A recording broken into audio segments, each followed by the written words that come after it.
Hello guys, কি অবস্থা সবার? কেমন আছেন? আশা করি সবাই ভালো আছেন। তো সকাল সকাল ঘুম থেকে উঠে বললাম, উঠে রেডি রেডি হয়ে এখন আমি যাব হইতেছে আগারগাঁতে। তো আগারগাঁতে যাওয়ার কারণ হইতেছে কি, আমার আম্মুর নাম হইতেছে কি মানে ভুল হইছিল কাগজে।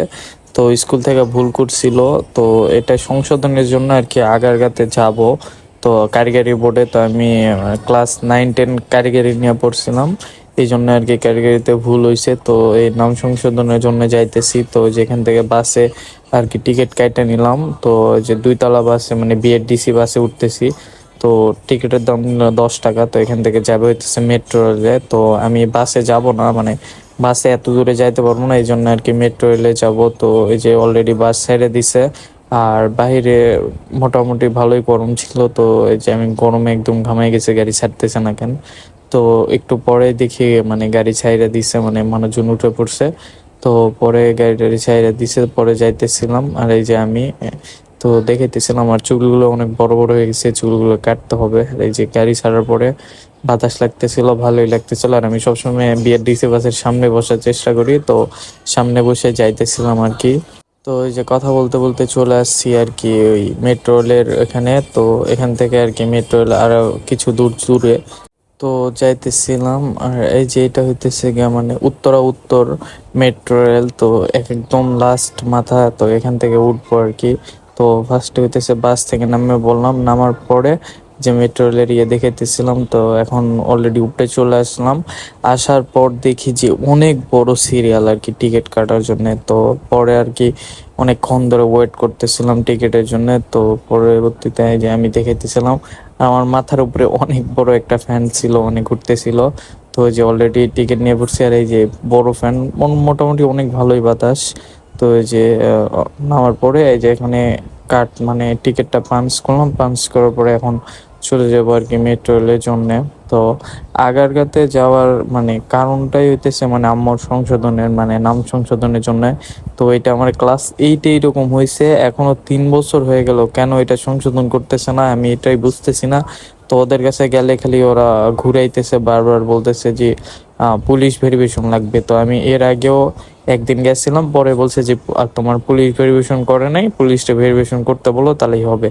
তো পরে আর কি করবে, পরে পুলিশ ভেরিফিকেশন করবে, এই জন্য পুলিশের কাছে গেছি। পুলিশ বলছেন যে না, আমি কাগজ সবকিছু ভেরিফিকেশন করে দিছি, এই যে তুমি নাম্বারটা নিয়ে যাও, নিয়ে যাও ওদেরকে দাও, দিলে ওরা ওটা চেক দিয়ে দিবে। তো পরে এই কারণে আর কি ওদের মানে বোর্ডে আবার যাইতেছিলাম যে আমার ভেরিফিকেশন হয়েছে। তো পরে যাইতেছিলাম, আর এই যে মেট্রো রেলে অলরেডি উঠে পড়ছি, মানে ট্রেনের ভিতরে উঠে পড়ছি। তো এখানেও মানে মোটামুটি গরম বলতে কি এসি ছাড়া ছিল। তো ওই যে দিয়ে বাড়ি দেখাইতেছিলাম, মানে জুম করে দিয়ে বাড়ি দেখাইতেছিলাম। তো এই যে অলরেডি আগারগা নামে পড়ছি। তো মানে মানুষ অনেক বেশি উঠে উঠছিল, তাই ভিতর থেকে নামার সময় আর কি ভিডিও করি নাই। এখন আমি নিচে নেমে যাব। তো এই যে আগারগা স্টেশন এরিয়া দেখাইতেছিলাম। তো নিচে নামার পর এখানে হইতেছে মানে ওখানে তো ফার্স্টে কার্ড পাঞ্চ করছিলাম, আর এখানে হইতেছে কার্ড যেন টিকিট কাটছিলাম, টিকিট দিয়ে তারপরে আর কি বাহির হইতে হবে। তো ওই যে টিকিট আমি অলরেডি দিয়ে দিলাম। তারপরে এখানে গেট ক্লোজ হয়েছে। তো এই যে টিকিট দেওয়ার পরে এখন নিচে যাব। এখান থেকে এখন যাব হইতেছে মানে মেট্রো রেল থেকে কাছাকাছি আর কি আগারগা আপনার কি কারিগরি শিক্ষা বোর্ড। তো কারিগরি শিক্ষা বোর্ড যাবো, এর আগেও একদিন গেছি, এই জন্য আর কি চিনতে পারছি। তো ওই সময় যাওয়ার সময় অনেক খুঁজতে ঝামেলা হয়েছিল। তো ওই যে যাইতেছিলাম হাইটাই, মানে বেশি দূরে না, মেট্রো রেল থেকে নামলে সর্বোচ্চ গেলে 2 মিনিট লাগে। তো ওই যে আমি আমার দেখেতেছিলাম আমার চুলগুলো যা হয়েছে, কাটতে হবে চুল। তো এই যে চলে আসলাম কারিগরি বোর্ডে, মানে বাংলাদেশ শিক্ষা কারিগরি বোর্ড। তো এখানে দেখেতেছিলাম, আমার ভিডিও করা নিষেধ কিনা জানি না, তো আমি এই কারণে আর ভিডিও করি নাই। তো পরে এই যে সিঁড়ির সামনে দাঁড়াইছিলাম, এখান থেকে আমি যাবো এখন হইতেছে 5 তলায়। তো মানে লিফটের 6, আর হইতেছে সিঁড়ির 5। তো এই যে যাইতেছিলাম আর কি, এই যে কাগজ পেতে হাতে নিয়ে নিচ্ছি, দেখি যাওয়ার পর কি বলে। আশা করি কাজটা মানে সম্পন্ন হবে।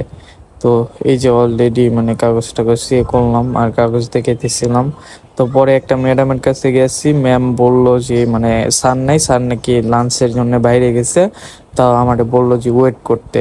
ভাই আমি যে ওয়েট করে পুরাই অবাক, আমি প্রায় 12টা থেকে বসে রয়েছি, এখন বাজে 2টা 30, তারপরও মানে স্যারের কোনো নামগন্ধ নেই, মানে আসার কোনো ইয়েই নাই, মানে বুঝলাম না এদের এমন কেন, সব নিয়ম কেন?